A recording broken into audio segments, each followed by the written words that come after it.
ಚಾನಲ್ಗೆ ಸ್ವಾಗತ. ಅಂತಾರಾಷ್ಟ್ರೀಯ ಮಹಿಳಾ ದಿನಾಚರಣೆಯ ಹಾರ್ದಿಕ ಶುಭಾಶಯಗಳು. ಗೊತ್ತು ನನಗೆ 8ನೇ ತಾರೀಕಿತ್ತು ಅಂತೇಳಿ, ಆದರೆ ವ್ಲಾಗ್ ಬರ್ತಿರೋದು ನಿಮಗೆ ಇವತ್ತಿನ ದಿವಸ. ಮೋಸ್ಟ್ಲಿ 9ನೇ ತಾರೀಕು ಬಂದಿರುತ್ತೆ ಅಥವಾ 10ನೇ ತಾರೀಕು ಬಂದಿರುತ್ತೆ.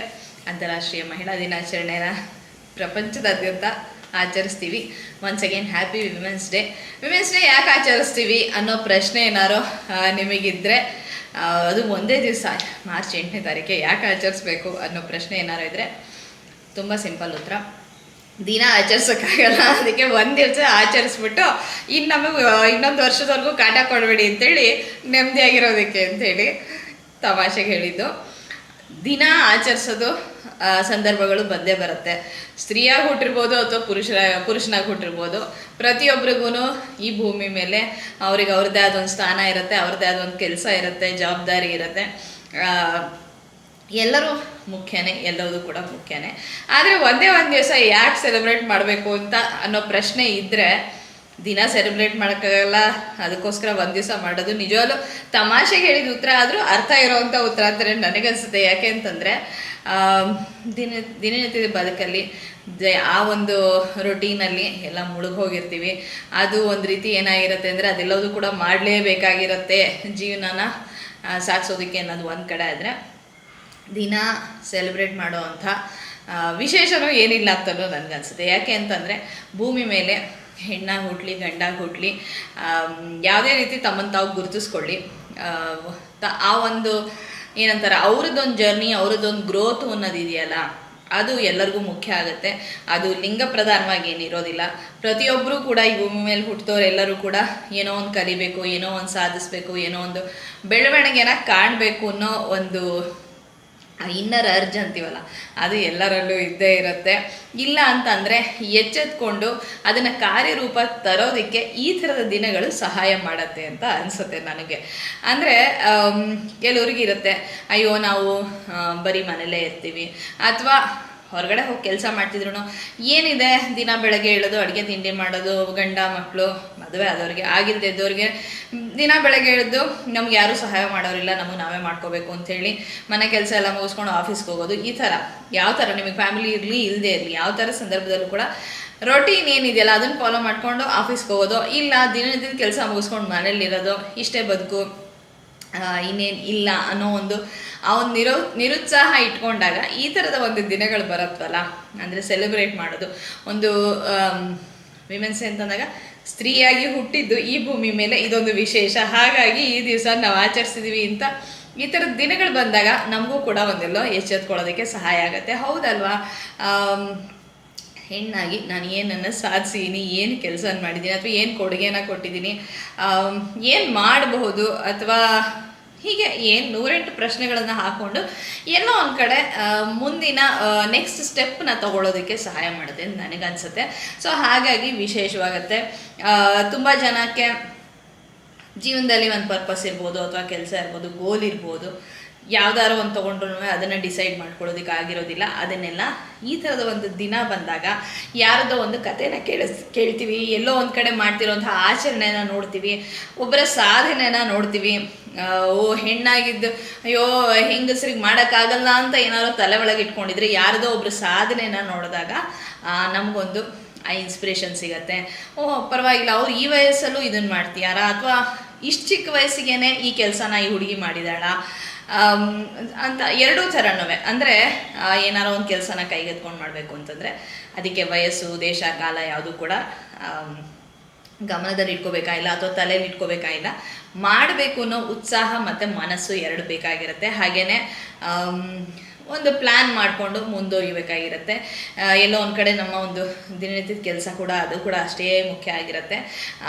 ಜೊತೆಗೆ ಇನ್ನೊಂದು ನಮಗೋಸ್ಕರ ಅಂತ ಹೇಳಿ, ಅಥವಾ ಏನೋ ಒಂದು ಸಮಾಜಕ್ಕೊಂದು ಸರ್ವಿಸ್ ಥರ ಕೊಡೋದಿರ್ಬೋದು, ಅಥವಾ ನಮಗೆ ನಾವು ಒಂದು 4 ಕಾಸು ಸಂಪಾದನೆ ಮಾಡ್ಕೊಳ್ಳೋಕ್ಕಿರ್ಬೋದು, ಅಥವಾ ನಮ್ಮನ್ನು ನಾವು ಬೌದ್ಧಿಕವಾಗಿ ಇನ್ನೂ ಉತ್ತಮ ಮಟ್ಟಕ್ಕೆ ಏರಿಸ್ಕೊಳ್ಳೋದಕ್ಕಿರ್ಬೋದು.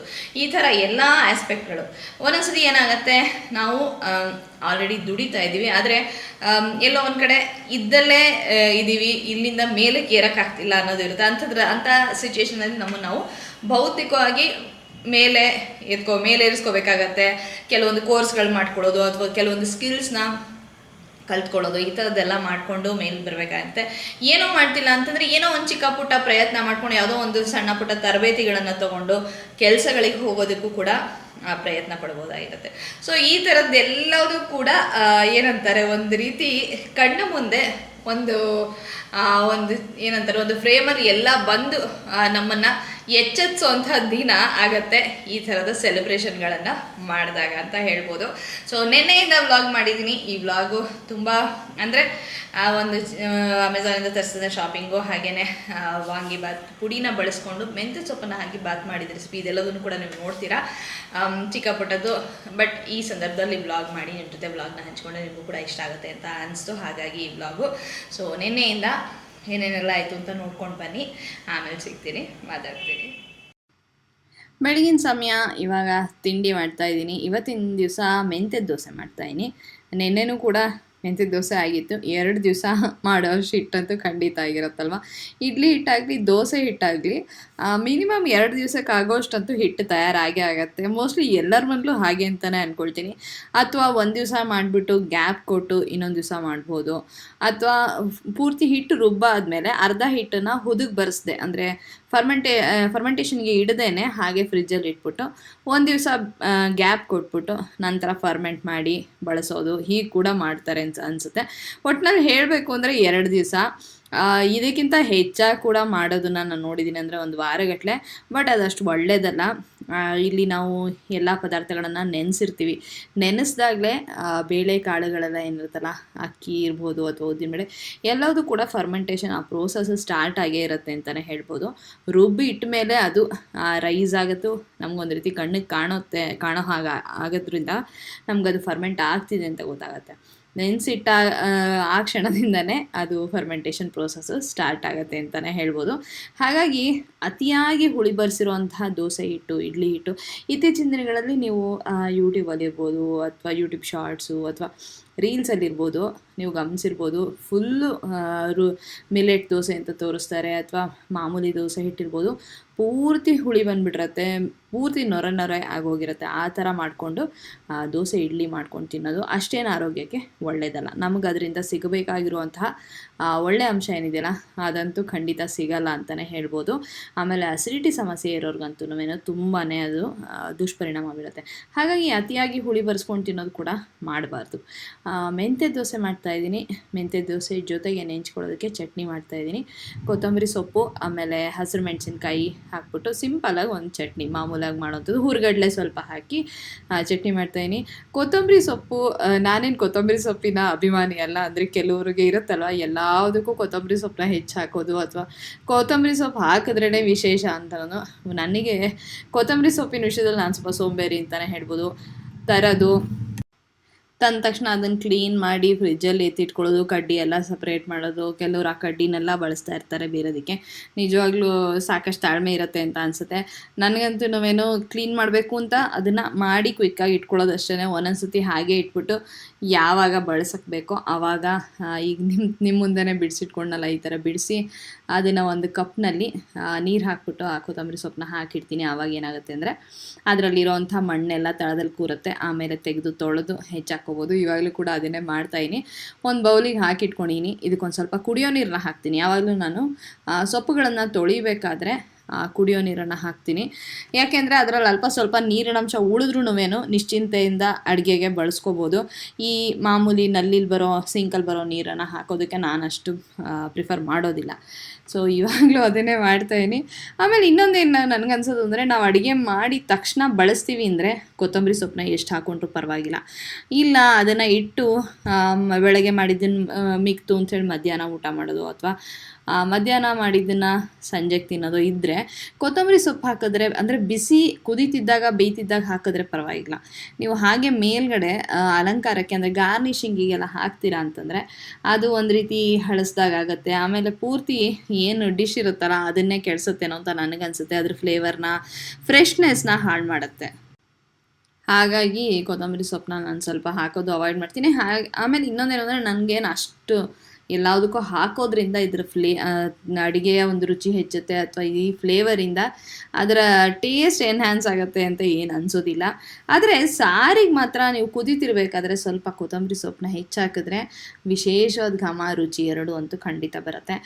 ಕೊತ್ತಂಬರಿ ಸೊಪ್ಪನ್ನು ಹಾಕದೆ ಮಾಡಿ ನೋಡಿ, ಒಂದು ದಿವಸ ಕೊತ್ತಂಬರಿ ಸೊಪ್ಪನ್ನ ಹಾಕಿ ಮಾಡಿ ನೋಡಿ, ರುಚಿಲಿ ಸಾಕಷ್ಟು ವ್ಯತ್ಯಾಸ ಬರುತ್ತೆ. ಅದರಲ್ಲೂ ಟೊಮ್ಯಾಟೊ ಮತ್ತು ಕೊತ್ತಂಬರಿ ಸೊಪ್ಪಿನ ಕಾಂಬಿನೇಷನ್ ಇದೆಯಲ್ಲ, ಅದು ಅದ್ಭುತವಾದ ಜೋಡಿ. ಅದು ಎರಡು ಎಲ್ಲಿ ಒಟ್ಟಿಗೆ ಬೀಳುತ್ತೋ ಕೆಲವೊಂದು ಡಿಶ್ಗಳಲ್ಲಿ ಮಾತ್ರ, ಕೆಲವೊಂದು ಅಡುಗೆಗೆ ಮಾತ್ರ ಅದು ತುಂಬಾ ಚೆನ್ನಾಗಿ ರುಚಿ ಕೊಡುತ್ತೆ.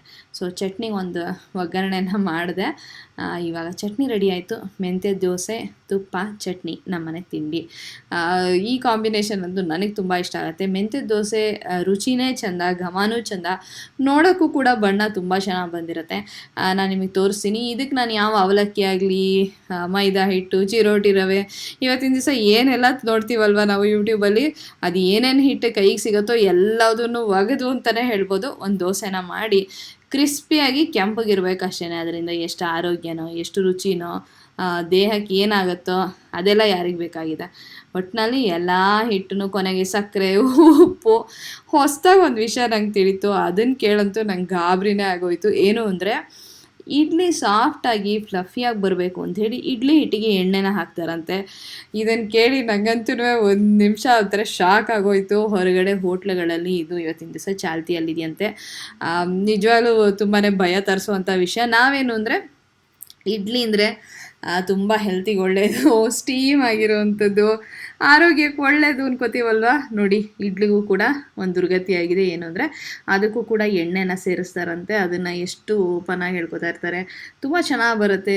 ಇದಕ್ಕೆ ನೀವು ಎಣ್ಣೆನ ಹಾಕ್ಕೊಂಡು ಫ್ಲಫಿಯಾಗಿ ಸಾಫ್ಟಾಗಿ ಮಾಡ್ಕೊಂಡು ತಿನ್ಬೋದು ಅಂಥೇಳಿ. ಬಟ್ ನಿಜವಾಗ್ಲೂ ತುಂಬ ದುಃಖಕರವಾದ ವಿಷಯ ಇದು. ಪ್ಲೀಸ್ ಎಲ್ಲಿ ಹೊರಗಡೆ ತಿನ್ನಬೇಕಾದ್ರೂ ನೋಡ್ಕೊಂಡು ತಿನ್ನಿ. ಒಂದು ಸ್ವಲ್ಪ ದುಡ್ಡು ಜಾಸ್ತಿ ಆದರೂ ಕ್ವಾಲಿಟಿ ಇರೋ ಕಡೆ ತಿನ್ನೋದು ನಿಜವಾಗ್ಲೂ ಯಾವತ್ತೂ ನಮ್ಮ ಆರೋಗ್ಯಕ್ಕೂ ಒಳ್ಳೆಯದು. ಆಮೇಲೆ ಅದನ್ನು ನಾವು ಕೂಡ ಎನ್ಕರೇಜ್ ಮಾಡ್ತಿಲ್ಲ ಅನ್ನೋದು ಕೂಡ ಅವ್ರುಗಳಿಗೆ ಅರ್ಥ ಆಗಬೇಕು. ಈ ಥರ ಆರೋಗ್ಯಕ್ಕೆ ಹಾನಿ ಮಾಡೋ ರೀತಿ ಬರೀ ರುಚಿ ಇದನ್ನು ಲೆಕ್ಕದಲ್ಲಿ ಇಟ್ಕೊಂಡು ಮಾಡೋದನ್ನು ನಾವು ಎನ್ಕರೇಜ್ ಮಾಡಲ್ಲ ಅನ್ನೋದು ಕೂಡ ಗೊತ್ತಾಗಬೇಕು. ಸೊ ತಿಂಡಿ ಎಲ್ಲ ರೆಡಿ ಆಯಿತು.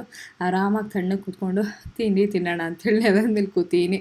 ಸಮ್ಮರ್ ಶುರು ಆದಮೇಲೆ ಇದು ಒಂದು ಆರಾಮಾಗಿ ತಣ್ಣೆಲದ ಮೇಲೆ ಕೂತ್ಕೊಳ್ಳೋದು ತುಂಬಾ ಕಂಫರ್ಟಬಲ್ ಆಗಿರುತ್ತೆ.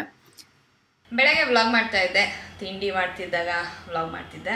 ಅದಾದಮೇಲೆ ಹೊರಗೆ ಹೋಗ್ಬೇಕಾಗಿತ್ತು, ಸ್ವಲ್ಪ ಕೆಲಸ ಇತ್ತು, ಹೊರಗೆ ಹೋಗಿ ಬಂದೆ. ಇವಾಗ ಸಂಜೆ ಆಗಿದೆ, ಮನೆಗೆ ಬಂದು ಸೊ ಡ್ರೆಸ್ ಎಲ್ಲ ಚೇಂಜ್ ಮಾಡಿ ಇವಾಗ ಅಮೆಝಾನಿಂದ ಕೆಲವೊಂದು ಸಾಮಾನನ್ನ ತರಿಸಿದ್ದೆ. ಅದನ್ನು ನಿಮ್ಮ ಜೊತೆ ಹಂಚ್ಕೊಳ್ಳೋಣ ಅಂತ ಅಂದ್ಕೊಂಡೆ. ಯಾಕೆಂದರೆ ಒಂದು ಎರಡು ಸಾಮಾನುಗಳು ಇಂಟ್ರೆಸ್ಟಿಂಗ್ ಆಗಿದೆ, ಇನ್ನೆಲ್ಲವುದು ಕೂಡ ರೆಗ್ಯುಲರಾಗಿ ಯೂಸ್ ಮಾಡೋವಂಥದ್ದು. ಸೊ ಅಮೆಝಾನ್ನಲ್ಲಿ ತರಿಸಿದ್ದೆ. ಬಟ್ ಎಲ್ಲದನ್ನು ತೆಗೆದುಬಿಟ್ಟಿದ್ದೀನಿ ಕವರಿಂದ, ಯಾಕೆಂದರೆ ಶಬ್ದ ಆಗುತ್ತಲ್ವ, ಹಾಗಾಗಿ ಇಲ್ಲೇ ಇಟ್ಕೊಂಡಿದ್ದೀನಿ. ಏನೇನಿದೆ ಅಂತ ತೋರಿಸ್ತೀನಿ. ರೆಗ್ಯುಲರಾಗಿ ಯೂಸ್ ಮಾಡೋವಂಥದ್ದು, ನನಗೆ ಸೂಟ್ ಆಗಿರೋವಂಥದ್ದು, ಅದನ್ನೇ ಕಂಟಿನ್ಯೂ ಮಾಡಿದ್ರೆ ಒಳ್ಳೇದು ಅಂಥೇಳಿ ಅದನ್ನೇ ತರಿಸ್ತೀನಿ. ಸಾಮಾನ್ಯವಾಗಿ ಯಾವ್ದು ನಮಗೆ ಚೆನ್ನಾಗಿ ಒಗ್ಗಿರುತ್ತೋ, ಅಡ್ಜಸ್ಟ್ ಆಗೋಗಿರುತ್ತೋ ಅದನ್ನೇ ಉಪಯೋಗಿಸ್ತಾ ಇದ್ದರೆ ಒಳ್ಳೆಯದು. ತಕ್ಷಣ ಚೇಂಜ್ ಮಾಡೋದಕ್ಕಿಂತ ಕೆಲವೊಂದು ಸರ್ತಿ ಕೆಲವೊಂದು ಇಂಗ್ರೀಡಿಯೆಂಟ್ಸು ನಮ್ಗೆ ಹೆಲ್ಪ್ಫುಲ್ ಆಗಿರುತ್ತೇನೋ ಅಂತ ನೋಡ್ಬಿಟ್ಟು ಚೇಂಜ್ ಮಾಡಬೇಕಾಗಿರುತ್ತೆ. ಅಂಥ ಟೈಮಲ್ಲಿ ಚೇಂಜ್ ಮಾಡಿದ್ರೆ ಓಕೆ. ಬಟ್ ಕೆಲವೊಂದು ಕಂಟಿನ್ಯೂ ಮಾಡೋದ್ರಲ್ಲೇ ನಮಗೆ ಲಾಭ ಇದೆ ಅಂತ ಹೇಳ್ಬೋದು. ಪ್ಲಮ್ನವ್ರದ್ದು ಬಾಡಿ ಲೋಷನು, ವೆನಿಲಾ ಕ್ಯಾರಮೆಲೋ ಬಾಡಿ ಲೋಷನು. ಈ ಬಾಡಿ ಲೋಷನ್ ಅಂತೂ ನಾನು ಎಷ್ಟು ದಿವಸದಿಂದ ತರಿಸ್ತೀನೋ ಗೊತ್ತಿಲ್ಲ. ತುಂಬ ಅಂದರೆ ತುಂಬ ಚೆನ್ನಾಗಿದೆ. ಡ್ರೈ ಸ್ಕಿನ್ ಇರೋರಿಗೆ ತುಂಬಾ ಯೂಸ್ಫುಲ್ ಆಗಿರುತ್ತೆ. ತುಂಬ ಹೊತ್ತೇನು ನಿಮಗೆ ಮಾಯ್ಶ್ಚರೈಸ್ ಮಾಡುತ್ತೆ ಅಥವಾ ಹೈಡ್ರೇಟಿಂಗಾಗಿ ಇಡುತ್ತೆ ಅಂತ ಹೇಳೋಕ್ಕಾಗೋದಿಲ್ಲ. ಅಂದರೆ ಕೆಲವೆಲ್ಲ ಕ್ಲೈಮ್ ಮಾಡುತ್ತಲ್ಲ ಒಂದು ದಿನ ಇಡೀ ಆ ಥರ ಅಂತೀರಿ, ಆ ಥರ ಏನಿಲ್ಲ. ಬಟ್ ಏನಂದರೆ ಹಚ್ಕೊಂಡಾಗ ನಿಮಗೆ ಚೆನ್ನಾಗಿ ಥಿಕ್ಕಾಗಿದೆ, ಚೆನ್ನಾಗಿ ಸ್ಕಿನ್ನು ಮಾಯ್ಶ್ಚರೈಸ್ ಆಗ್ತಿದೆ ಅನ್ನೋ ಫೀಲಿಂಗ್ ಸಿಗುತ್ತೆ. ಹಾಗಾಗಿ ಇದು ನಂಗೆ ಇಷ್ಟ ಆಗುತ್ತೆ. ನಿಮಗೊಂದು 5-6 ಗಂಟೆಗಳ ಕಾಲ ಅಂತೂ ಒಂದೊಳ್ಳೆ ಇದನ್ನು ಕೊಡುತ್ತೆ, ಮಾಯ್ಶ್ಚರ್ನ ಕೊಡುತ್ತೆ, ಹೈಡ್ರೇಟಿಂಗ್ ಆಗಿರುತ್ತೆ, ಥಿಕ್ಕಾಗಿದೆ, ಚೆನ್ನಾಗಿದೆ. ಸಾಮಾನ್ಯವಾಗಿ ಬಾಡಿ ಲೋಷನ್ಗಳು ತುಂಬ ಡ್ರೈ ಸ್ಕಿನ್ನಿಗೆ ಅಂತ ಬರುತ್ತೆ, ಬಟ್ ತುಂಬ ಒಂಥರ ಒಳ್ಳೆ ನೀರಾಗಿರುತ್ತೆ. ಹಚ್ಕೊಂಡ್ರೆ ಎಲ್ಲೋ ಗಾಳಿಗೆ ಎವಾಪ್ರೇಟ್ ಆಗೋದೇನೋ ಅನ್ನೋ ಥರ ಇರುತ್ತೆ. ಅಮೆಝಾನ್ನಲ್ಲಿ ಯಾವಾಗಲೂ ಇದು ಡಿಸ್ಕೌಂಟಲ್ಲಿ ಸಿಗ್ತಾನೆ ಇರುತ್ತೆ. 2, 3, 4 ಎಲ್ಲ ತೊಗೊಂಡದ್ದು ಇನ್ನೂ ಜಾಸ್ತಿ ಇರುತ್ತೆ. ಇದು ಕೂಡ ನಾನು ರೆಗ್ಯುಲರಾಗಿ ತೊಗೊಳ್ಳೋಂಥದ್ದು ಅಮೆಝಾನಲ್ಲಿ. ಹಾಗೆ ಇನ್ನೊಂದು 3 ಚುಪ್ ಏನಿದು, yes, hot oil treatment, hair mask, hair fall control, keratin treatment ಅಂತ ಕೂಡ ಹೇಳ್ತಾರೆ. ಇದು ಕಂಡೀಷ್ನರ್ ಥರ ಯೂಸ್ ಮಾಡೋದು. ಅಂದರೆ ನೀವು ಹೇರ್ ವಾಶ್ ಮಾಡಾದಮೇಲೆ ಏನೇ ಬಳಸಿ ಹೇರ್ ವಾಶ್ ಮಾಡಿರಿ, ಶಾಂಪೂ ಇರ್ಬೋದು ಅಥವಾ ಸೀಗೆಕಾಯಿ ಚಿಕ್ಕರೆ ಪುಡಿ ಏನು ಮಾಡಿದ್ರು ಹೇರ್ ವಾಶ್ ಕೂದಲೆಲ್ಲವೂ ಕೂಡ ಎಲ್ಲ ವಾಶ್ ಆಗಿ ಕ್ಲೀನ್ ಆದಮೇಲೆ ನೀರನ್ನೆಲ್ಲ ಹಿಂಡಿ ತೆಗೆದು ಒಂದು 10 ನಿಮಿಷ ಇದನ್ನು ಹಚ್ಕೊಂಡು ನಂತರ ಮತ್ತೆ ಕೂದಲನ್ನು ತೊಳ್ಕೊಳ್ಳೋದ್ರಿಂದ ತುಂಬಾ ಸಾಫ್ಟಾಗಿರುತ್ತೆ, ಬ್ರೇಕೇಜ್ ಕಡಿಮೆ ಆಗುತ್ತೆ, ತುಂಬ ಅಂದರೆ ಫ್ರಿಝಿನೆಸ್ ಕಡಿಮೆ ಮಾಡುತ್ತೆ. ತುಂಬ ಏನೋ ಮ್ಯಾಜಿಕ್ ಆಗುತ್ತೆ ಅಂತ ನಾನು ಹೇಳೋದಕ್ಕೆ ಇಷ್ಟಪಡೋದಿಲ್ಲ. ಆದರೆ ಈ ಪ್ರಾಡಕ್ಟ್ ನಾನು ಎಷ್ಟೊಂದು ಟ್ರೈ ಮಾಡಿ ನೋಡಿದೆ. ಎಷ್ಟೊಂದು ಅಂತಂದರೆ ಒಂದು ಆರ್ಗನೈಲ್ದು ಯಾವ ಬ್ರ್ಯಾಂಡು ಪಿಲಿಗ್ರಿಮ್ದು ಒಂದು ಟ್ರೈ ಮಾಡಿದೆ, ಆಮೇಲೆ ಡವ್ದೊಂದು ಟ್ರೈ ಮಾಡಿದೆ, ಆಮೇಲೆ ಇನ್ಯಾವ ಟ್ರೈ ಮಾಡಿದೆ, ಆಮೇಲೆ ಮಾಕ್ಸಿ ಬ್ಯೂಟಿನ ಅವ್ರದ್ದೊಂದು ಹೇರ್ ಮಾಸ್ಕ್ನ ಟ್ರೈ ಮಾಡಿದೆ. ಎಲ್ಲದೂ ಕೂಡ ಹೈಪ್ಡು, ಆದರೆ ಯಾವುದೂ ನನಗೆ ಸೂಟ್ ಆಗಲ್ಲ. ಅದಕ್ಕೂ ಮುಂಚೆ ನಾನು ಇದನ್ನು ಯೂಸ್ ಮಾಡ್ತಿದ್ದೆ. ಸೊ ಮತ್ತೆ ಬ್ಯಾಕ್ ಟು 3 ಚುಪ್ಪೆ. ಇದಂತೂ ಎಷ್ಟು ದಿವಸದಿಂದ ಎಷ್ಟು ಬಾಟ್ಲು ಟನ್ 20 ಏನಲ್ಲ ಇದು ಬಾಕ್ಸ್ ಯೂಸ್ ಮಾಡಿದಿರೋ ನನಗೆ ಗೊತ್ತಿಲ್ಲ. ತುಂಬ ಚೆನ್ನಾಗಿದೆ. ಇದು ಅಷ್ಟೇ ಅಮೆಝಾನಲ್ಲಿ ಯಾವಾಗಲೂ ಒಂದು ಡೀಸೆಂಟ್ ಪ್ರೈಸ್ಗೆ ಸಿಗ್ತಿರೋದು. ತುಂಬ ಡಿಸ್ಕೌಂಟು ಇದಕ್ಕೆ ನಾನಂತೂ ನೋಡಿಲ್ಲ, ಯಾಕೆಂದರೆ ಪ್ರಾಡಕ್ಟು ಅಷ್ಟು ಚೆನ್ನಾಗಿದ್ದರೆ ಡಿಸ್ಕೌಂಟ್ಗಳು ಸಿಗೋದಿಲ್ಲ, ಅದಂತೂ ನಿಜ. ಅವ್ರವ್ರಿಗೆ ಬ್ರ್ಯಾಂಡ್ನವ್ರಿಗೆ ಗೊತ್ತಿರುತ್ತಲ್ಲ ನಮ್ಮ ಪ್ರಾಡಕ್ಟಿನ ಕ್ವಾಲಿಟಿ, ಹಾಗೆ ಜನಗಳಿಗೆ ಇಷ್ಟ ಆಗ್ತಿದೆ, ಎಷ್ಟು ಬೆನಿಫಿಟ್ ಆಗ್ತಿದೆ ಅಂತ ಗೊತ್ತಾದ ತಕ್ಷಣ ಅವರು ಕೂಡ ಅಫ್ಕೋರ್ಸ್ ಕ್ವಾಲಿಟಿ ಇದ್ದರೆ ಡಿಸ್ಕೌಂಟು ಕೊಡೋಕ್ಕೂ ಕೂಡ ಕಷ್ಟ ಆಗುತ್ತೆ. ಸೊ ಹಾಗಾಗಿ ನನಗಿದಂತೂ ತುಂಬ ಇಷ್ಟ ಆಗುತ್ತೆ, ಇದನ್ನು ಯೂಸ್ ಮಾಡ್ತಾಯಿದ್ದೀನಿ. ನೆಕ್ಸ್ಟು ಕಲರ್ ಬಾರ್ದು ನೈಲ್ ಪಾಲಿಶ್ ರಿಮೂವರು. ಇದೇನು ವಿಶೇಷ ಅಲ್ಲ, ಇದು ನನಗೆ ಹೊರಗೆ ಹೋದಾಗ ತರೋದಕ್ಕೆ ಮರ್ತು ಹೋಗ್ತಿತ್ತು, ಅಮೆಝಾನಲ್ಲಿ ಕಾಣಿಸ್ತು, ಹಾಗಾಗಿ ತರಿಸಿದೆ. ಇದೆಲ್ಲ ಏನು ನಾನು ರೆಗ್ಯುಲರಾಗಿ ತರಿಸೋ ಅಂತಲ್ಲ. ಆದರೆ ಒಂದೇನಂತಂದರೆ ಸರಿಯಾಗಿ ಸೀಲ್ಡಾಗಿ ಇದು ಬಂದಿಲ್ಲ, ಚೂರು ಅಲ್ಲಾಡಿದ್ರೂ ಪ್ರಾಡಕ್ಟು ಲೀಕ್ ಆಗ್ತಾಯಿದೆ, ಇಷ್ಟ ಆಗಲಿಲ್ಲ ನನಗೆ. ಸೊ ಇದೇ ಲಾಸ್ಟು, ಇನ್ನು ತರ್ಸೋಕ್ಕೆ ಹೋಗೋದಿಲ್ಲ, ಯಾಕಂದರೆ ಹೊರಗಡೆನೇ ನೀಟಾಗಿ ಪ್ಯಾಕ್ ಆಗಿರೋವಂಥದ್ದು ಸಿಗುತ್ತೆ. ಹಾಗೆಯೇ ಟ್ರಾವೆಲ್ ಮಾಡಬೇಕಾದ್ರೆ ಹ್ಯಾಂಡಿ ಆಗಿರೋವಂಥದ್ದು ನೈಲ್ ಪಾಲಿಶ್ ರಿಮೂವರು ಈ ರೀತಿ ಪ್ಯಾಡಲ್ಲಿ ಬರುತ್ತೆ. ಇದು ರೆನೆ ಅವರದ್ದು ನೈಲ್ ಪೇಂಟ್ ರಿಮೂವರ್ ವೈಪ್ಸ್ ಅಂತ ಹೇಳ್ತಾರೆ, ಅದನ್ನು ತರಿಸಿದೆ. ಯಾವಾಗಾದ್ರೂ ಟ್ರಾವೆಲ್ ಮಾಡ್ತಿದ್ದಾಗ ಅಥವಾ ನಾವೇ ಒಂದೊಂದ್ಸತಿ ಮನೇಲಿದ್ದಾಗ ಕಾಟನ್ನು ಎಲ್ಲದನ್ನು ಹುಡ್ಕೊಂಡು ನೈಲ್ ಪಾಲಿಶ್ ರಿಮೂವ್ ಮಾಡೋ ಬದಲು ಈ ಥರ ಪ್ಯಾಡ್ಸ್ನ ಇಟ್ಕೊಂಡಿದ್ರೆ ತುಂಬ ಕ್ವಿಕ್ಕಾಗಿ ಒಂದು ಪ್ಯಾಡ್ ತೊಗೊಂಡ್ರೆ ನಿಮಗೆ ಆಲ್ಮೋಸ್ಟ್ ಎಲ್ಲ 10 ಬೆರಳುಗಳು ಕೂಡ ಕ್ಲೀನ್ ಆಗುತ್ತೆ, ಅಥವಾ ಒಂದು 5-6 ಅಂತೂ ಕ್ಲೀನ್ ಆಗುತ್ತೆ. ಅಫ್ಕೋರ್ಸ್ ಯಾವ ಥರದ ನೀಲ್ ಪೇಂಟು ಜೆಲ್ಲ ಇಲ್ಲ ಅದ್ರ ಮೇಲೆ ಡಿಪೆಂಡ್ ಆಗುತ್ತೆ ಅಂತ ಅಂದ್ಕೊಳ್ತೀನಿ. ಪುಟ್ಟು ಬಾಕ್ಸ್ ಇದೆ, ಇದು ಅಷ್ಟೇ. ಎಸ್, ಈ ರೀತಿ ಇದೆ. ಇದು ಒಳಗಡೆ ಪ್ಯಾಡ್ಸ್ ಇರುತ್ತೆ ಅಷ್ಟೇ, ಪುಟ್ಟು ರೌಂಡ್ ಪ್ಯಾಡ್ಸ್ ಇರುತ್ತೆ. ಆದರೆ ಇವತ್ತು ತುಂಬ ಇಂಟ್ರೆಸ್ಟಿಂಗ್ ಆಗಿರೋದು, ಹಾಗೆಯೇ ನನಗೆ ತುಂಬ ದಿವಸದಿಂದ ಯೂಸ್ ಮಾಡಬೇಕು ಅಂತ ಕಾಯ್ತಾ ಇದ್ದಂಥ ಪ್ರಾಡಕ್ಟ್ ಯಾವುದು ಅಂದರೆ ಇದು ರಾಸ್ ಲಕ್ಷರಿ ಅವರದ್ದು lash and bro growth serum. ಆಮೇಲೆ ಇನ್ನೊಂದೇನು ಅಂದರೆ ಇದು ಒಂದು ರೀತಿ ಟ್ರಾನ್ಸ್ಪರೆಂಟ್ ಮಸ್ಕಾರ ಥರ ಕೂಡ ಯೂಸ್ ಮಾಡ್ಕೋಬಹುದು. ಏನಂದರೆ ಮಸ್ಕಾರ ಯೂಸ್ ಮಾಡಿದಾಗ ಎವ್ರಿ ಡೇ ಯೂಸ್ ಮಾಡೋದಕ್ಕಾಗೋದಿಲ್ಲ. ವಿಡಿಯೋಗೆ ಕೆಲವು ಸತಿ ಮೇಕಪ್ ಜೊತೆಗೆ ಫುಲ್ ಮೇಕಪ್ ಇದ್ದಾಗ ಮಸ್ಕಾರ ಯೂಸ್ ಮಾಡಲೇಬೇಕು. ಅದಲ್ಲದೆ ನೀವು ದಿನನಿತ್ಯ ಸಿಂಪಲ್ಲಾಗಿ ಮೇಕಪ್ ಮಾಡ್ಕೋತೀರಾ, ಒಂದು ಯಾವುದೋ ಒಂದು ಸ್ಕಿನ್ ಟಿಂಟು, ಲಿಪ್ ಟಿಂಟು ಈ ಥರ ಯೂಸ್ ಮಾಡೋದು, ಅಥವಾ ಲೈಟಾಗಿ ಲಿಪ್ಸ್ಟಿಕ್ನ ಹಚ್ಕೊಳ್ಳೋದು, ಆ ಥರ ಎಲ್ಲ ರೆಡಿ ಆದಾಗ ಇದು ಒಂದು ಏನಂತಾರೆ ಐ ಲ್ಯಾಶಸ್ಗೆ ಯೂಸ್ ಮಾಡೋದಕ್ಕೆ ಸಹಾಯ ಆಗುತ್ತೆ. ಜಸ್ಟ್ ಟ್ರಾನ್ಸ್ಪರೆಂಟ್ ಮಸ್ಕಾರ ಇದು.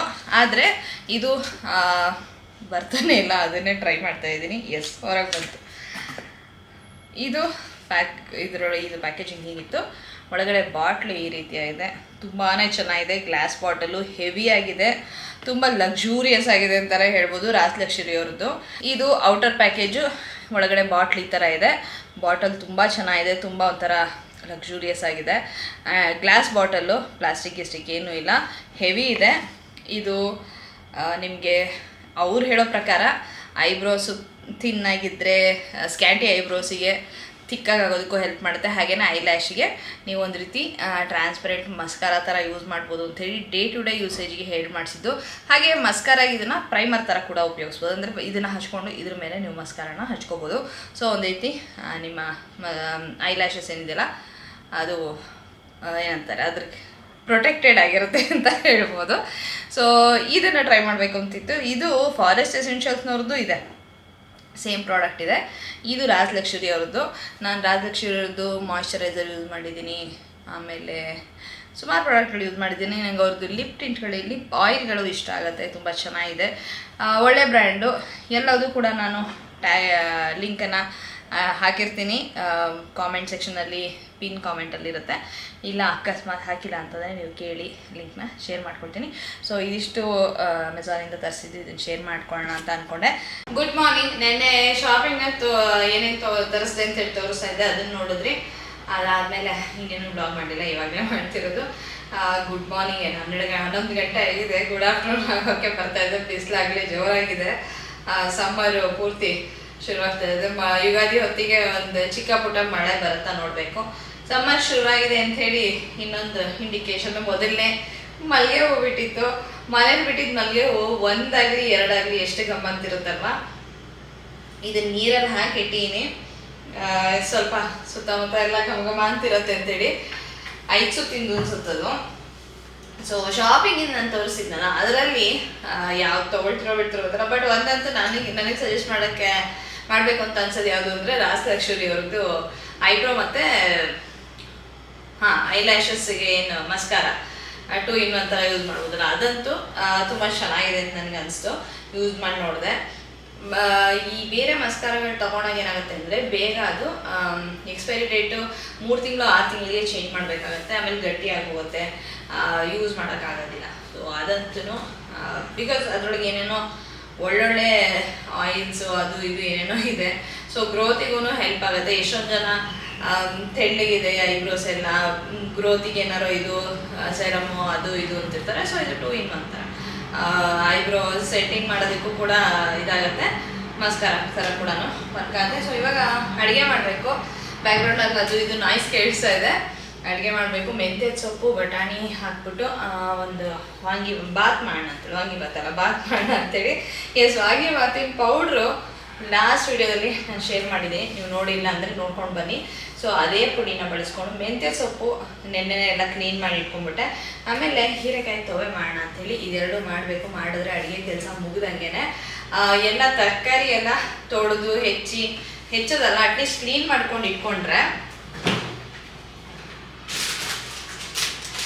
ಮೆಂತ್ಯ ಸೊಪ್ಪು ಕ್ಲೀನ್ ಮಾಡಿ ಇಟ್ಕೊಂಡಿದ್ದೆ. ಇನ್ನು ಹೆಚ್ಚೋದು ಒಂದೇ ಬಾಕಿ, ಬೇಗ ಅಡುಗೆ ಕೆಲಸ ಆಗೋಗುತ್ತೆ. ಹೀರೆಕಾಯಿ ಕೂಡ ಹೆಚ್ಚಿಟ್ಟಿದ್ದೆ, ಜಾಸ್ತಿ ಕ್ವಾಂಟಿಟಿ ಅಂದರೆ ಫುಲ್ ಎಷ್ಟಿದೆಯೋ ಅಷ್ಟೊಂದು ಹೆಚ್ಚಿಟ್ಟಿದ್ದೆ. ಅದರಲ್ಲಿ ಎಷ್ಟು ಬೇಕೋ ಅಷ್ಟು ಹುಳಿಗೆ ಹಾಕ್ಕೊಂಡು ಬಳಸಿದ್ದೆ. ಉಳಿದಿದ್ದನ್ನು ಹಾಗೆ ಇಟ್ಟಿದ್ದೆ. ಅದರೊಳಗೆ ಒಂದು ತೊವೆ ಮಾಡೋಣ ಅಂಥೇಳಿ, ಹೆಸರು ಬೇಳೆ ತಿಂದರೆ ತಂಪಲ್ವ ಸಮ್ಮರಲ್ಲಿ. ಸೊ ಅದೊಂದು ಮಾಡೋಣ ಅಂಥೇಳಿ ಇಷ್ಟು ಮಾಡಿದ್ರೆ ಅಡುಗೆ ಕಾರ್ಯಕ್ರಮ ಆಗುತ್ತೆ. ನಿನ್ನೆ ಇಂಟರ್ನ್ಯಾಷನಲ್ ವುಮೆನ್ಸ್ ಡೇ ಆಯಿತು.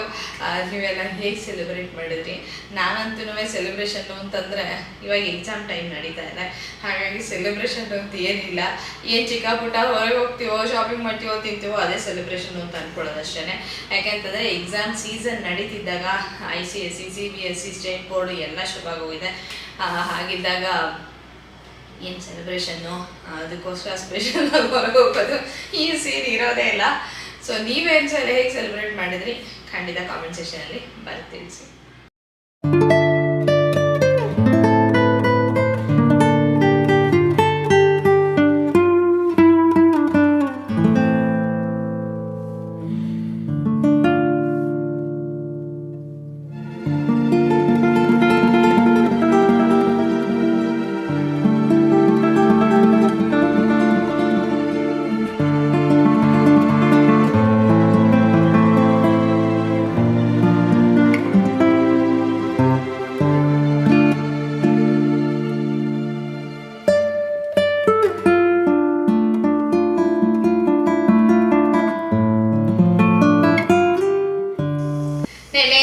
ಆಯಿತು ಅಂತ ನೋಡಿದ್ರಿ ಅಂತ ಅಂದ್ಕೊಳ್ತೀನಿ. ಇವಾಗ ಅಡುಗೆ ಮಾಡ್ತೀನಿ. ಮೆಂತ್ಯ ಸೊಪ್ಪಿನ ಬಾತ್ ಮಾಡಬೇಕು. ಹಾಗೆ ತೊವೆ ರೆಸಿಪಿ ತೋರ್ಸೋಕೆ ಹೋಗೋದಿಲ್ಲ. ಮೆಂತ್ಯ ಸೊಪ್ಪಿನ ಬಾತ್ ಹೇಗೆ ಮಾಡ್ತೀನಿ ಅಂತ ತೋರಿಸ್ತೀನಿ. ಮೆಂತ್ಯದ ಸೊಪ್ಪನ್ನು ಹೆಚ್ಚಿಟ್ಕೊಂಡಿದ್ದೀನಿ. ಮೆಂತ್ಯ ಸೊಪ್ಪು ಹೆಚ್ಕೊಂಡು ರೆಡಿ ಆಗಿದೆ. ಹಾಗೇನೆ ಅನ್ನ ಕೂಡ ಆಗಿದೆ. ಅನ್ನ ಮಾಡಿ ಇಟ್ಕೊಂಡು ಅದನ್ನು ಆರಿಸ್ಕೊಂಡು ಇಟ್ಕೊಂಡ್ಬಿಟ್ರೆ ನಿಮಗೆ ಬಾತ್ ಎಲ್ಲ ಕಲಿಸ್ಕೋಬೇಕಾದ್ರೆ ನೀಟಾಗಿ ಉದುರುದ್ರಾಗಿ ಬರುತ್ತೆ. ಬಿಸಿ ಬಿಸಿ ಅನ್ನ ಹಾಕಿದ್ರೆ ಒಂದೊಂದ್ಸತಿ ಬೆಳೆಯೋಕ್ಕೆ ಟೈಮ್ ಇರೋಲ್ಲ, ನನಗೂ ಅರ್ಥ ಆಗುತ್ತೆ. ಅಂಥ ಸಮಯದಲ್ಲಿ ಸ್ವಲ್ಪ ಒಂದು ಚಮಚ ತುಪ್ಪನೋ ಏನಾರು ಹಾಕಿದ್ರೆ ಸ್ವಲ್ಪ ಉದುರುದ್ರಾಗಿ ಆಗುತ್ತೆ. ಇವಾಗ ಅದೇ ಅನ್ನ ಕುಕ್ಕರ್ ಕೂಲಾಗಲಿ ಆಮೇಲೆ ಅದನ್ನು ಮಾಡೋದು. ಬೇಕಾದ್ರೆ ಅಷ್ಟರೊಳಗೆ ಈ ಪಲ್ಯ ಮಾಡ್ಕೊಳ್ಳೋಕೆ ಶುರು ಮಾಡಿಬಿಡ್ಬೋದು. ಇದ್ರ ಜೊತೆ ಬಟಾಣಿನೂ ಕೂಡ ಹಾಕೋಣ ಅಂತ ಅಂದ್ಕೊಂಡಿದ್ದೀನಿ. ಬಟಾಣಿ ಹಾಕಿದ್ರೆ ಚೆನ್ನಾಗಿರುತ್ತೆ. ಚಳಿಗಾಲದಲ್ಲಿ ಚಳಿಗಾಲ ಅದು ಬರುತ್ತಲ್ಲ ಫ್ರೆಶ್ ಬಟಾಣಿ, ಅದನ್ನು ತೊಗೊಂಡು ಬಿಡಿಸಿಟ್ಕೊಂಡಿದ್ದು ಸ್ವಲ್ಪ ಇದೆ. ಅದು ಖಾಲಿ ಆದರೆ ನನ್ನ ಬಟಾಣಿ ಸ್ಟಾಕ್ ಖಾಲಿ ಆದಂಗೆ ಫ್ರೀಸರಲ್ಲಿ ಇಟ್ಕೋಬೋದು. ಅವರೆಕಾಳನ್ನ, ಬಟಾಣಿನ, ತೊಗರಿಕಾಳನ್ನ ಅಂತ ಅಂದ ತಕ್ಷಣ ಹೇಗೆ ಅಂತೆಲ್ಲ ಕೆಲವ್ರು ಕೇಳ್ತಿದ್ರಿ. ಸುಮ್ಮನೆ ಬಿಡಿಸ್ಬಿಟ್ಟು ಒಂದು ಕವರಲ್ಲಿ ಹಾಕಿ ಫ್ರೀಸರಲ್ಲಿ ಇಡೋದಷ್ಟೇ, ಅಥವಾ ಒಂದು ಡಬ್ಬಿಗೆ ಹಾಕಿ ಇಡೋದಷ್ಟೇ. ಅದಕ್ಕೇನು ವಿಶೇಷವಾದ ಟ್ರೀಟ್ಮೆಂಟ್ ಏನು ಕೊಡಬೇಕಾಗಿಲ್ಲ. ಎಷ್ಟು ನಮ್ಗೆ ಏನಂದರೆ ಬಿಡಿಸ್ಕೊಳ್ಳೋದಕ್ಕೆ ಸಮಯ ಇರಬೇಕು ಅಷ್ಟೇ. ಬಟಾಣಿ ನನಗೆ ಲಾಸ್ಟಲ್ಲಿ ಜಾಸ್ತಿ ತೊಗೊಂಬಂದು ಬಿಡಿಸಿಡೋದಕ್ಕಾಗಲಿಲ್ಲ, ಸಮಯ ಅವಾಗ ಸಿಗಲಿಲ್ಲ ನನಗೆ. ಒಂದು 5 kg 10 kg ಅಷ್ಟು ತಂದು ಬಿಡಿಸಿಟ್ಕೊಂಡ್ಬಿಟ್ರೆ ಆರಾಮಾಗಿ ಬರುತ್ತೆ. ಅಂದರೆ ಬಟಾಣಿ ಎಲ್ಲನೂ ಏನು ತುಂಬ ಕ್ವಾಂಟಿಟಿಲಿ ಏನು ಬಳಸಲ್ಲ ಅಲ್ವಾ. ಈ ಉಪ್ಪಿಟ್ಟು ಮಾಡಿದ್ರೆ ಅವಲಕ್ಕಿ ಜೊತೆಗೆ ನಮ್ಮನೇಲಿ ನಾನು ಹಾಕೋದನ್ನ ಹೇಳ್ತಾ ಇದ್ದೀನಿ. ಹಾಗೆಯೇ ಈ ಥರ ಬಾತ್ ಮಾಡಿದ್ರೆ ಬದನೆಕಾಯಿ ಜೊತೆಗೆ ಇರ್ಬೋದು, ಅಥವಾ ಮೆಂತ್ಯದ ಸೊಪ್ಪು, ಅಥವಾ ಮಿಕ್ಸ್ ವೆಜ್ಜು, ಕ್ಯಾರೆಟು, ಹುರುಳಿಕಾಯಿ, ಬಟಾಣಿ, ಕ್ಯಾಪ್ಸಿಕಮ್ ಆ ಥರ, ಅಥವಾ ಸಾಗು ಮಾಡಿದ್ರೆ ಸ್ವಲ್ಪ, ಎಲ್ಲದಕ್ಕೂ ಕೂಡ ಸ್ವಲ್ಪ ಕ್ವಾಂಟಿಟಿ ಅಷ್ಟು ಹಾಕೊಳ್ತಾ ಇದ್ರೆ ಆರಾಮಾಗಿ ಒಂದು 5-6 ತಿಂಗಳು ಕಳೆದು ಹೋಗುತ್ತೆ. ಆಮೇಲೆ ಇನ್ನೂ ಬೇಕು ಅನ್ಸಿದ್ರೆ ಫ್ರೋಸನ್ ಬಟಾಣಿ ಸಿಗತ್ತಲ್ಲ, ಅದನ್ನು ಅನ್ಕೋಬೋದು. ಅವರೆಕಾಳು ಅಷ್ಟೇ ಆರಾಮಾಗಿ ಒಂದು 5-10 kg ಬಿಡಿಸಿಟ್ಕೊಟ್ರೆ ಒಂದು 6-7 ತಿಂಗಳ ಕಾಲ ನಡೀತಾ ಇರುತ್ತೆ. ಅವರೆಕಾಳು ಸ್ವಲ್ಪ ಜಾಸ್ತಿ ಪ್ರಮಾಣದಲ್ಲಿ ಅಂದರೆ ಬಳಸಿದಾಗ, ಈಗ ಸಾರೆಲ್ಲ ಮಾಡಿದ್ರೆ ಸ್ವಲ್ಪ ಜಾಸ್ತಿನೇ ಹಾಕಬೇಕು. ಉಪ್ಪಿಟ್ಟಿಗೂ ಅಷ್ಟೇ ಒಂದು ಕಪ್ ಅಷ್ಟು ನೀವು ಮಾಡ್ತೀರಾ ಅಂದರೆ 1.5 ಕಪ್ 2 ಕಪ್ ಅಷ್ಟು ಬಟಾಣಿ ಅವರೆಕಾಳು ಹಾಕಿದ್ರು ತುಂಬಾ ಚೆನ್ನಾಗಿರುತ್ತೆ. ಸೊ ಬನ್ನಿ ನೋಡ್ತಾ ಹೋಗೋಣ ವಾಂಗಿಬಾತಲ್ಲ ಮೆಂತ್ಯ ಸೊಪ್ಪಿನ ಬಾತ್ ಹೇಗೆ ಮಾಡೋದು ಅಂತ. ಒಂದು ಬಾಣಲೆನ ಇಟ್ಕೊಂಡಿದ್ದೀನಿ. ಅದಕ್ಕೆ ಸುಮಾರು ಒಂದು 3 ಚಿಕ್ಕ ಚಮಚದಷ್ಟು ಎಣ್ಣೆನ ಹಾಕೊಂಡಿದ್ದೀನಿ. ಇದಕ್ಕೆ ಒಗ್ಗರಣೆಗೆ ಕಡಲೆಬೇಳೆ, ಉದ್ದಿನಬೇಳೆ, ಸಾಸಿವೆ, ಕರಿಬೇವಿನ ಸೊಪ್ಪು, ಒಣಮೆಣಸಿನ್ಕಾಯಿ ಇಷ್ಟು ಹಾಕೋಬೇಕು. ಕರಿಬೇವಿನ ಸೊಪ್ಪು ಖಾಲಿಯಾಗಿ ಹೋಗಿತ್ತು, ಹಾಗಾಗಿ ಬರೀ ಒಣಮೆಣಸಿನ್ಕಾಯಿನ ಹಾಕ್ಕೊಂಡೆ. ಹಾಗೆಯೇ ಒಂದು ಚಿಟಿಕೆ ಇಂಗು ಕೂಡ ಹಾಕೋಬೋದು. ಎಲ್ಲನ ಹಾಕ್ಕೊಂಡು ಹುರಿತಾ ಇದ್ದೀನಿ ಕೆಂಪಗಾಗೋವರೆಗೂ. ಹಾಗೆಯೇ ಗೋಡಂಬಿನ ಚಿಕ್ಕ ತುಂಡುಗಳಾಗಿ ಮಾಡಿ ಹಾಕ್ಕೊಂಡಿದ್ದೀನಿ. ಕಡಲೆ ಬೀಜ ತಿನ್ನೋರು ಹಾಕೋಬೋದು. ಸಾಮಾನ್ಯವಾಗಿ ಈ ಬಾತ್ಗಳಿಗೆ ಅಂದರೆ ವಾಂಗಿ ಬಾತ್ ಇರ್ಬೋದು, ವೆಜಿಟೇಬಲ್ ಬಾತು ಅಥವಾ ಮೆಂತ್ಯ ಸೊಪ್ಪಿನ ಬಾತಿಗೆ ಹಾಕೋದಿಲ್ಲ. ಇಲ್ಲಿ ಮೆಂತ್ಯದ ಸೊಪ್ಪನ್ನು ನೀರಿನಲ್ಲಿ ಬೇಯಿಸ್ಕೊತಾ ಇದ್ದೀನಿ. ಈ ರೀತಿ ಮಾಡೋದ್ರಿಂದ ಅದರಲ್ಲಿರುವಂಥ ಕಹಿ ಅಂಶ ಹೋಗುತ್ತೆ. ಆಮೇಲೆ ಇನ್ನೊಂದು ಸೊಪ್ಪು ಮೃದುವಾಗಿ ಬೇಯುತ್ತೆ. ಹಾಗೆ ಒಂದು ಏನಂತಾರೆ ಅದರದ್ದು ಒಂದು ರುಚಿನೇ ಬದಲಾಗತ್ತೆ ಅಂತ ಹೇಳ್ಬೋದು. ಇದ್ರ ಜೊತೆಗೆ ಸ್ವಲ್ಪ ಬಟಾಣಿನ ಕೂಡ ಸೇರಿಸ್ಕೊಂಡು ಬೇಯಿಸ್ತಾ ಇದ್ದೀನಿ. ಇದೆಲ್ಲ ಬೆಂದ ಮೇಲೆ ಇದರ ನೀರನ್ನು ಬಸ್ಬಿಟ್ಟು ಒಗ್ಗರಣೆಗೆ ಹಾಕ್ಕೊಳ್ತೀನಿ. ಆಮೇಲೆ ಇನ್ನೊಂದೇನು ಅಂದರೆ ಒಗ್ಗರಣೆಗೆ ಡೈರೆಕ್ಟಾಗಿ ಮೆಂತ್ಯ ಸೊಪ್ಪು ಹಾಕಿದಾಗ ಅಷ್ಟು ಸರಿಯಾಗಿ ಬೇಯೋದಿಲ್ಲ. ಆಮೇಲೆ ಇದು ಸರಿಯಾಗಿ ಬೇಯ್ದಿದ್ದಾಗ ನಮಗೆ ಜೀರ್ಣ ಕೂಡ ಸರಿಯಾಗಿ ಆಗೋದಿಲ್ಲ, ಅಜೀರ್ಣ ಆಗುತ್ತೆ, ಅಸಿಡಿಟಿ ಸಮಸ್ಯೆ ಆಗುತ್ತೆ. ಹಾಗಾಗಿ ಈ ರೀತಿ ಮೆಥಡಲ್ಲಿ ನೀವು ಮೆಂತ್ಯ ಸೊಪ್ಪಿನ ಬಾತನ್ನು ಮಾಡ್ಕೊಂಡಾಗ ತುಂಬ ಚೆನ್ನಾಗಾಗುತ್ತೆ. ಸರಿಯಾಗಿ ಬೆಂದಿರುತ್ತೆ, ನಿಮಗೆ ತಿಂದಾಗ ಹೊಟ್ಟೆಗೆ ಯಾವುದೇ ರೀತಿ ತೊಂದರೆ ಆಗೋದಿಲ್ಲ. ಆಮೇಲೆ ಕೆಲವೊಂದ್ಸತಿ ಕೆಲವೊಬ್ಬರಿಗೆ ಮೆಂತ್ಯ ಸೊಪ್ಪು ತಿನ್ನೋದ್ರಿಂದ ಉಷ್ಣ ಅಂತೆಲ್ಲ ಕೂಡ ಹೇಳ್ತಾರೆ. ಆ ಸಮಸ್ಯೆಗೂ ಕೂಡ ಇದು ಒಳ್ಳೆ ಪರಿಹಾರ. ಈ ಮೆಥಡ್ನಲ್ಲಿ ಸೊಪ್ಪನ್ನು ಮತ್ತು ಬಟಾಣಿನ ಬೇಯಿಸ್ಕೊಂಡು ನೀರನ್ನೆಲ್ಲ ಬಸ್ಕೊಂಡು ನಂತರ ಒಗ್ಗರಣೆಗೆ ಹಾಕೊಂಡಿದ್ದೀನಿ. ಆಮೇಲೆ ಕೆಲವರಿಗೆ ಈ ಮೆಂತ್ಯ ಸೊಪ್ಪಿಲಿರುವಂತಹ ಕಡ್ಡಿಗಳಿದೆಯಲ್ಲ ಅದು ಕೂಡ ಗಟ್ಟಿಯಾಗಿದ್ದರೆ, ಒಗ್ಗರಣೆಯಲ್ಲಿ ಸರಿಯಾಗಿ ಬೇಯದೇ ಇದ್ದರೆ ಹಾಗೆ ಅದನ್ನು ತಿಂದಾಗ ಹಲ್ಲಿಗೆ ಸಿಗಾಕೊಳ್ಳೋದು ಅಥವಾ ಹೊಟ್ಟೆಗೆ ತೊಂದರೆ ಆಗೋದು ಆಗುತ್ತೆ. ನೀವು ಈ ರೀತಿ ನೀರಿನಲ್ಲಿ ಬೇಯಿಸ್ಕೊಂಡು ಹಾಕ್ಕೊಂಡ್ರೆ ಆ ಸಮಸ್ಯೆಗೆ ಒಂದು ಒಳ್ಳೆ ಪರಿಹಾರ ಸಿಕ್ತು ಅಂತಲೇ ಹೇಳ್ಬೋದು. ಈಗ ಇದಕ್ಕೆ ವಾಂಗಿಬಾತಿನ ಪೌಡ್ರ್ ಹಾಕ್ಕೊಂಡಿದ್ದೀನಿ. ಹಾಗೆ ಸ್ವಲ್ಪ ಅರಿಶಿನ ಹಾಕ್ಕೊಂಡಿದ್ದೀನಿ ಮತ್ತು ಸ್ವಲ್ಪ ಸಕ್ಕರೆನ ಹಾಕ್ಕೊಂಡು ಮಿಕ್ಸ್ ಮಾಡ್ಕೊಳ್ತಾ ಇದ್ದೀನಿ. ವಾಂಗಿಬಾತಿನ ಪೌಡ್ರನ್ನ ನಾನು ಹೇಗೆ ಮಾಡ್ತೀನಿ ಅಂತ ತಿಳ್ಕೊಳ್ಳೋದಕ್ಕೆ ನಿಮ್ಗೆ ಆಸಕ್ತಿ ಇದೆ, ಹಿಂದಿನ ವೀಡಿಯೋದಲ್ಲಿ ಖಂಡಿತ ಅದರ ರೆಸಿಪಿ ಇದೆ, ಚಾನಲ್ ರೆಸಿಪಿ ಇದೆ, ನೀವು ನೋಡ್ಕೊಂಡು ಬರ್ಬೋದು. ತುಂಬಾ ಏನಂತಾರೆ ಒಂದು ಘಮ ಇರೋವಂಥ ತುಂಬ ಪಕ್ಕವಾಗಿರೋವಂಥ ವಾಂಗಿಬಾತಿನ ಪುಡಿ ಅಂತಲೇ ಹೇಳೋದಕ್ಕೆ ಇಷ್ಟಪಡ್ತೀನಿ. ಆಮೇಲೆ ಈ ರೀತಿ ನೀವು ಸೊಪ್ಪನ್ನು ಬೇಯಿಸ್ಕೊಂಡು ಬಟಾಣಿ ಹಾಕಿದ್ರೆ ಸರಿ, ಹಾಕದೇ ಇದ್ರೂ ಸರಿ, ಒಟ್ಟಿನಲ್ಲಿ ಸೊಪ್ಪನ್ನು ನೀರಿನಲ್ಲಿ ಬೇಯಿಸ್ಕೊಂಡಾಗ ಕೆಲವರಿಗೆ ಸೊಪ್ಪು ವಾಯು ಆಗುತ್ತೆ ಅಂತಾರಲ್ಲ, ಅದು ಕೂಡ ಎಷ್ಟೋ ಪರಿಹಾರ ಆಗುತ್ತೆ ಸಮಸ್ಯೆ ಅಂತ ಹೇಳ್ಬೋದು. ಒಟ್ಟಿನಲ್ಲಿ ನಾನು ಯಾವಾಗಿಂದ ನೀರಿನಲ್ಲಿ ಬೇಯಿಸಿ ಮಾಡೋದಕ್ಕೆ ಶುರು ಮಾಡಿದ್ನೋ ಆವಾಗ ರುಚಿ ಕೂಡ ಅದ್ಭುತವಾಗಿದೆ ಅಂತ ಅನ್ಸೋಕ್ಕೆ ಶುರು ಆಯಿತು. ಹಾಗೆಯೇ ಬಾತು ಡ್ರೈ ಆಗೋದಿಲ್ಲ, ಒಂಥರ ಮಾಯಿಸ್ಟ್ ಆಗಿರುತ್ತೆ, ತುಂಬ ಮೃದುವಾಗಿರುತ್ತೆ, ತಿನ್ನೋದಕ್ಕೂ ಕೂಡ ಉದುರುದ್ರಾಗೆಲ್ಲ ಇರೋದಿಲ್ಲ. ನೀವು ಮಾಡಿಟ್ರು ಕೂಡ ತುಂಬ ಸಾಫ್ಟಾಗಿ ಚೆನ್ನಾಗಿರುತ್ತೆ. ಆಮೇಲೆ ಈಗ ನಾನು ಹುಣಸೆ ಹಣ್ಣಿನ ರಸ ಹಾಕೋತಾ ಇದ್ದೀನಿ. ನಾನು ಹಾಕ್ತಿರೋ ಹುಣಸೆ ಹಣ್ಣಿನ ರಸ ಸ್ವಲ್ಪ ನೀರಾಗೇ ಇದೆ. ನೀವು ಗಟ್ಟಿಯಾಗಿ ಹುಣಸೆ ಹಣ್ಣನ್ನು ಹಿಂಡ್ಕೊಂಡು ರಸನ ಒಂದು 2-3 ಚಮಚದಷ್ಟು ಹಾಕ್ಕೋಬೋದು.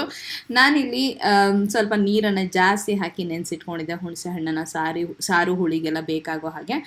ಮತ್ತು ಇಲ್ಲಿ ಸಪ್ರೇಟಾಗಿ ನೆನೆಸ್ಬಿಟ್ಟು ಮಾಡ್ಕೊಳ್ಳೋದಕ್ಕೆ ಟೈಮ್ ಇರಲಿಲ್ಲ, ಹಾಗಾಗಿ ಅದನ್ನೇ ಹಾಕಿ ನಾನು ಸ್ವಲ್ಪ ಜಾಸ್ತಿ ಹೊತ್ತು ಇಲ್ಲಿ ಕೈ ಆಡಿಸ್ಕೋತೀನಿ. ಆ ನೀರಿನ ಅಂಶ ಎಲ್ಲ ಎವಾಪ್ರೇಟ್ ಆಗಿ ಬರೀ ಹುಳಿ ಅಂಶ ಮಾತ್ರ ಉಳಿಯೋ ಹಾಗೆ. ನೀವೇನು ಮಾಡಿ ಅಂದರೆ ಒಂದು ನಿಂಬೆಹಣ್ಣಿನ ಗಾತ್ರದಷ್ಟು ಹುಣಸೆ ಹಣ್ಣನ್ನು ನೆನೆಸ್ಕೊಂಡು ಗಟ್ಟಿಯಾಗಿ ರಸ ತೆಕ್ಕೊಂಡು ಹಾಕ್ಕೊಳ್ಳಿ. ನೀವು ಇದಕ್ಕೆ ನಿಂಬೆಹಣ್ಣಿನ ರಸ ಕೂಡ ಹಾಕ್ಕೋಬೋದು ಅಥವಾ ಹುಣಸೆ ಹಣ್ಣಿನ ರಸ ಕೂಡ ಹಾಕ್ಕೋಬೋದು. ಈಗ ಒಣ ಕೊಬ್ಬರಿನ ಹಾಕ್ಕೊಳ್ತಾ ಇದ್ದೀನಿ. ಕಾಯಿ ತುರಿ ಹಾಕ್ಕೊಳ್ಬಾರ್ದು, ಬೇಗ ಹಳಸೋಗೋ ಸಾಧ್ಯತೆ ಇರುತ್ತೆ, ಅದು ಬೇಸಿಗೆ ದಿನಗಳಲ್ವ, ಹಾಗಾಗಿ ಕೊಬ್ಬರಿ ತುರಿನ ಹಾಕ್ಕೊಂಡಿದ್ದೀನಿ. ಸಕ್ಕರೆ ನಾನು ಮುಂಚೆನೇ ಸೇರಿಸ್ಕೊಂಡಿದ್ದೆ. ಹಾಗೆ ರುಚಿಗೆ ತಕ್ಕಷ್ಟು ಉಪ್ಪನ್ನು ಇವಾಗ ಸೇರಿಸ್ಕೊತಾ ಇದ್ದೀನಿ. ಆಮೇಲೆ ಎಲ್ಲ ಕಲಸಾದ್ಮೇಲೆ ಇನ್ನೂ ಒಂದು ಸ್ವಲ್ಪ ಉಪ್ಪು ಬೇಕು ಅನಿಸಿದ್ರೆ ಖಂಡಿತ ಹಾಕ್ಕೋಬೋದು. ಮತ್ತು ಒಂದು ಚಮಚ ತುಪ್ಪನೂ ಕೂಡ ಇದಕ್ಕೆ ಸೇರಿಸ್ಕೊಂಡೆ, ಇಲ್ಲಿ ವಿಡಿಯೋ ಕ್ಲಿಪ್ಪಲ್ಲಿ ಅದು ಮಿಸ್ ಆಗಿದೆ. ಆಮೇಲೆ ಅನ್ನನ ಹಾಕ್ಕೊಂಡು ಈ ರೀತಿಯಾಗಿ ಕಲಿಸ್ಕೊಂಡೆ. ಅನ್ನನೆಲ್ಲ ಹಾಕಿ ಕಲಿಸಿದ ವಿಡಿಯೋ ಏನಿದೆಯಲ್ಲ ಅದನ್ನು ರೆಕಾರ್ಡ್ ಮಾಡಬೇಕಾದ್ರೆ ಕ್ಯಾಮ್ರಾದ ರೆಕಾರ್ಡ್ ಬಟನ್ ಒತ್ತೋದು ನಂಗೆ ಮರ್ತೋಯ್ತು, ಹಾಗಾಗಿ ನಿಮಗೆ ಆ ಕ್ಲಿಪ್ಪಿಂಗು ಸಿಕ್ಕಿಲ್ಲ, ಕ್ಷಮಿಸಿ. ಅನ್ನ ಎಲ್ಲ ಪಲ್ಯ ತಯಾರಾದಮೇಲೆ ಅನ್ನ ಎಲ್ಲ ಹಾಕ್ಕೊಂಡು ಈ ಥರ ಕಲಿಸ್ಕೊಂಡ್ರೆ ತುಂಬ ರುಚಿಯಾಗಿರುವಂಥ ಮೆಂತ್ಯ ಸೊಪ್ಪು ಮತ್ತು ಬಟಾಣಿ ಬಾತ್ ತಯಾರಾಗುತ್ತೆ. ನಾನಿಲ್ಲಿ ಹೇಳಿರೋ ರೀತಿ ಮಾಡಿ ನೋಡಿ, ನಿಮಗೆ ಒಂದು ವ್ಯತ್ಯಾಸ ಇರೋದು ಕಾಣಿಸುತ್ತೆ, ಹಾಗೆಯೇ ಹೊಟ್ಟೆಗೆ ತುಂಬ ಹಗುರವಾಗಿರುತ್ತೆ. ಇಲ್ಲಿಗೆ ಈ ವ್ಲಾಗ್ನ ಮುಗಿಸ್ತಾ ಇದ್ದೀನಿ. ಈ ರೆಸಿಪಿ ನಿಮ್ಗೆ ಇಷ್ಟ ಆಗಿದೆ ಅಥವಾ ಈ ವ್ಲಾಗ್ ನಿಮ್ಗೆ ಇಷ್ಟ ಆಗಿದೆ ಅಂತ ಅಂದ್ಕೊಳ್ತೀನಿ. ಯಾವುದೇ ಒಂದು ಕಾರಣಕ್ಕೆ ಇಷ್ಟ ಆದರೂ ಲೈಕ್ ಕೊಡೋದನ್ನು ಮರಿಬೇಡಿ. ಮತ್ತೊಮ್ಮೆ ಹ್ಯಾಪಿ ವಿಮೆನ್ಸ್ ಡೇ. ಹಾಗೆಯೇ ಬಾತ್ ಕೂಡ ತುಂಬ ರುಚಿಯಾಗಿ ಬಂದಿತ್ತು, ತುಂಬ ಮೃದುವಾಗಿ ಹಗುರವಾಗಿತ್ತು. ಮಧ್ಯಾಹ್ನದವರೆಗೂ ಇಟ್ಕೊಂಡು ತಿಂದರೂ ಕೂಡ ಅಷ್ಟೇ ರುಚಿಯಾಗಿತ್ತು. ಲಂಚ್ ಬಾಕ್ಸಿಗೆ ಹೇಳಿ ಮಾಡಿಸಿದ ರೆಸಿಪಿ, ಬ್ರೇಕ್ಫಾಸ್ಟಿಗೆ ಹೇಳಿ ಮಾಡಿಸಿದ ರೆಸಿಪಿ, ಅಥವಾ ನೀವು ಸಂಜೆ ಹೊತ್ತು ಏನಾರೋ ಈ ರೀತಿಯಾಗಿ ಮಾಡ್ಕೊಂಡು ಫ್ರೆಶ್ ಆಗಿ ತಿನ್ನಬೇಕು ಅಂದರೂ ಕೂಡ ತುಂಬ ಚೆನ್ನಾಗಿತ್ತು. ಸಿಗೋಣ ಇನ್ನೊಂದು ಸುಂದರವಾದ ವ್ಲಾಗಲ್ಲಿ. ಅಲ್ಲಿವರೆಗೂ ಧನ್ಯವಾದಗಳು.